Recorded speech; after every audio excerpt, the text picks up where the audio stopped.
Eca. Halo.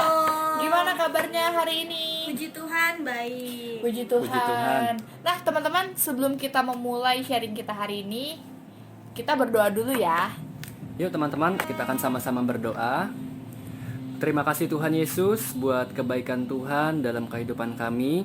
Sebentar Tuhan, kami akan mulaikan untuk sharing yang ada. Biar Tuhan boleh tolong setiap kami yang ada, bahkan khususnya Eca. Biarlah setiap pembicaraan kami ini Tuhan bisa memberkati untuk setiap kami yang ada.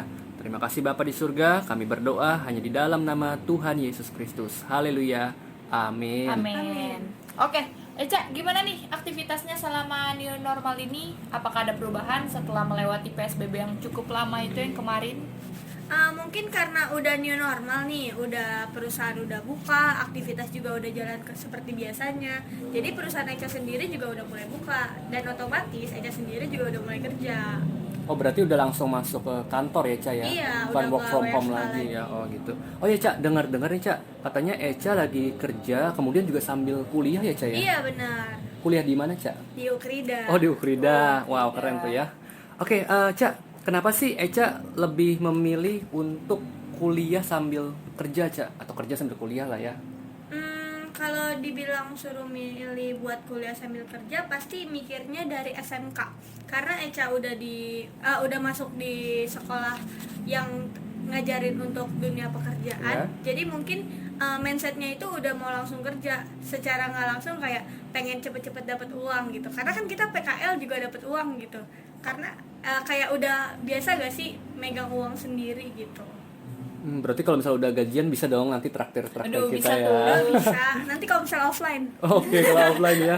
Oh ya, Ca, sempat keteteran gak sih, Ca? Maksudnya nih ya, kalau dari pengalaman gue sendiri, Ca, waktu itu kan gue pernah nih kuliah, kemudian kebetulan juga ada part time lah pokoknya di kampus gue itu, dan gue sempat keteteran, Ca, maksudnya antara membagi waktu untuk belajar dengan pekerjaan part time gue ini, Ca. Ca sempat keteteran gak sih? Kalau keteteran sih waktu awal-awal pasti pernah dong, karena kayak ngebagi waktu dari SMK ya, seorang siswa SMK yang tiba-tiba masuk ke kuliah, terus tiba-tiba harus kerja sambil kuliah, pasti kayak ngerasanya capek, bukan keteteran, lebih kayak capek gitu. Terus kalau misalnya masalah bagi waktu, Eca itu punya skala prioritas, jadinya hal yang penting didahuluin. Untuk hal yang menengah atau nggak penting itu pasti dikebelakangin dulu kayak gitu. Wow, bagus banget nih Jadi teman-teman. biar nggak tugasnya nggak numpuk ya. Iya bener Iya, betul. banget. Ngomong-ngomong, kuliah jurusannya apa nih, Ca? Akuntansi dong. Oh, berarti Weh, lanjut anak dari SMK akuntansi. dong. Yoi. Nah, untuk perpindahan dari SMK ke kuliah itu ada gak sih perubahan dalam pergaulan atau lingkungan? Kalau lingkungan ada, karena Eca yang tadinya SMK itu sebagai minoritas, dan sekarang di Ukrida itu dapat dikatakan sebagai mayoritas. Yang karena di Ukrida itu rata-rata kita adalah non-muslim, yang Kristen gitu. Terus kalau misalnya masalah pergaulan pasti beda banget sih, karena kalau di SMK itu masih yang namanya ikut-ikutan gitu. Sedangkan kalau di kuliah itu udah individualis, jadi mereka sendiri-sendiri gitu. Nah, terus selama pergaulan Eca di SMK atau di kuliah, pernah gak sih berada di posisi Eca tuh punya teman-teman yang bisa dikatakan kurang baik gitu? Contohnya, misalnya ngajakin untuk ngerokok atau pergi ke klub. Kalau misalnya yang masalah kurang baik, pasti setiap pergaulan itu ada, tapi tergantung kita nanggepinnya kayak gimana. Untuk yang ngajakin ngerokok itu kalau di kuliah itu kayak udah biasa aja gitu loh kalau ngerokok, karena mungkin ya orang yang nggak ngerokok terus tiba-tiba ngerokok di waktu kuliah, mereka tuh mikirnya kok mereka ngerokok sih, gue enggak, kayak gitu. Jadi dari diri sendiri, bukan ajakan dari orang lain. Nah tapi kalau misalnya ke klub itu tuh kayak udah wajar banget bagi anak kuliahan. Jadi ada sih waktu itu beberapa yang ngajak, tapi karena Ecanya sendiri udah diajarnya dari awal untuk nggak masuk ke dunia seperti itu, jadi nggak mau untuk terjun ke dunia seperti itu kayak gitu. Wow, keren banget ya, Reva Iya, ya. keren banget. Oh ya Ca, ketika Eca nolak nih Ca dari tawaran temennya untuk nggak mau ke klub, sempat dijauhin nggak sih Ca? Atau dikucilin atau mungkin malah diledek-ledek, mungkin cupu nih, sok suci seperti itu, Cak. Pernah nggak, Cak? Puji Tuhannya yang ngajak kayak gitu adalah orang-orang yang notabene-nya nggak terlalu dekat sama Eca. Jadi kayak kalau misalnya pun mereka ngatain kayak lu apaan sih cupu banget kayak gitu. Kalau Eca tuh orangnya bodo amat. Jadi ketika mereka ngomong kayak gitu, Eca mikirnya ya udah, lu juga nggak terlalu dekat sama gue gitu. Iya, oke. Ya betul banget ya teman-teman ya. Bahkan di dalam Alkitab pun sudah sangat jelas dikatakan di dalam 1 Korintus 3 ayat 16, tidak tahukah kamu bahwa kamu adalah bait Allah dan bahwa Roh Allah diam di dalam kamu? Nah, jadi dari ayat ini juga kita belajar ya teman-teman, maksudnya untuk kita harus bisa menjaga kehidupan kita. Karena kehidupan kita itu adalah bait Allah, yang artinya jangan sampai karena perbuatan kita, perbuatan cemar kita malah mengotori tubuh kita atau mengotori bait Tuhan gitu. Tentunya kalau misalnya sampai seperti itu ya pasti kita bisa bikin Tuhan jadi sedih ya, Reva ya, seperti betul itu. banget. Iya benar banget tuh. Nah, Eca pernah gak sih berada di posisi nggak ada yang ngedukung? Kalau bener-bener nggak ada yang ngedukung itu nggak pernah sih. Cuman kalau perasaan ngerasa sendiri itu pernah. Kalau perasaan sendiri, gue juga pernah sih, Cak. Itu sering ya? Iya, mulai curhat ya jadinya. Terus kalau misalnya lagi berasa sendiri banget, itu gimana tuh caranya?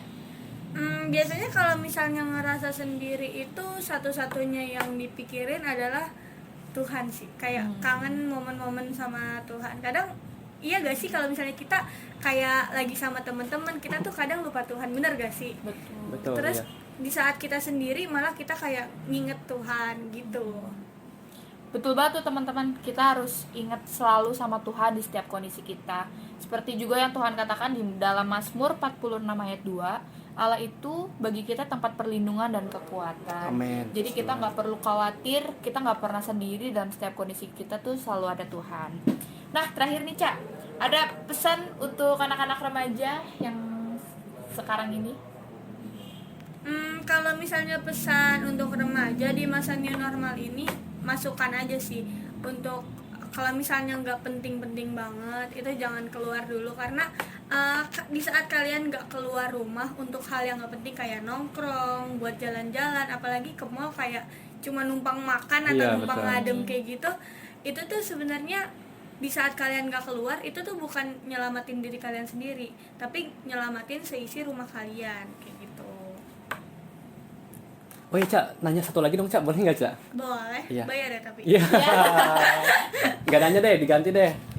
Ya. Apa tuh? Apa dong? Coba dong, Cak, share juga. Tadi kan Eca juga sempat ngebahas nih, maksudnya untuk tentang pergaulan ya. Apalagi kan kalau kita tahu pergaulan sekarang memang agak ngeri ya. Maksudnya kalau salah dikit, ya kita malah tercemplung di dosa gitu, di perbuatan dosa. Nah maksudnya boleh dong, Cak, maksudnya satu lagi aja untuk share ke teman-teman juga bagaimana sih supaya kita bisa menjaga pergaulan kita agar hidup kita itu bisa tetap berkenan di hadapan Tuhan, Cak. Kalau misalnya masalah pergaulan menurut Eca adalah kuncinya itu jangan ikut-ikutan. Jangan karena temen kalian ngelakuin sesuatu yang kalian anggap keren, kalian ikut. Yang padahal kalian nggak tahu kalau misalnya itu tuh sebenarnya nggak senang, bikin Tuhan nggak senang kayak gitu. Kalau misalnya kalian ada di dunia, misalnya nih teman kalian pemabuk. Kalau Eca sendiri itu lebih milih buat ya udah, kalau misalnya pun temenan itu kita temenan boleh nih sama siapa aja, tapi kita nggak boleh ikut perilakunya mereka kayak gitu. Oh gitu. Berarti kesimpulannya teman-teman, kita tuh harus menjaga diri kita di tengah Betul. pergaulan kita. Maupun teman-teman kita suka merokok atau minum-minuman keras, kita nggak boleh kayak gitu. Kita Betul harus ingat banget, sama betul. Tuhan. Kita harus tetap jaga iman yang udah kita bangun dari kecil. Ya, betul banget ya. Jadi selain menjaga pergaulan kita juga harus menjaga diri kita dan keluarga kita dengan tetap menjaga kesehatan dan mengikuti setiap protokol yang sudah ditetapkan oleh Betul, pemerintah Betul ya. banget. Oke, thank you Eca buat sharingnya hari ini ya. Yoi, sama-sama. Dan thank you juga buat teman-teman yang sudah dengerin sharing kita. Jangan lupa kalian like, share, komen, dan subscribe ya. Nah, buat semua teman-teman yang mau sharing sama kita, kalian bisa langsung hubungin kita aja di IG RPI Manuel. Oke, teman-teman, sebelum kita menutup sharing kita pada hari ini, kita berdoa dulu ya. Mari kita berdoa. Terima kasih Tuhan, terima kasih Yesus buat kesempatan yang telah Tuhan kasih Tuhan kepada kami untuk kami sama-sama sharing pada hari ini. Biar Tuhan Yesus yang menolong agar sharing ini dapat menjadi berkat bagi kehidupan kami dan bagi semua teman-teman sekalian. Tuhan Yesus tetap jaga kami Tuhan, dimanapun kami berada Tuhan Yesus. Terima kasih Bapak, kami sudah berdoa dan mengucap syukur. Haleluya, amin.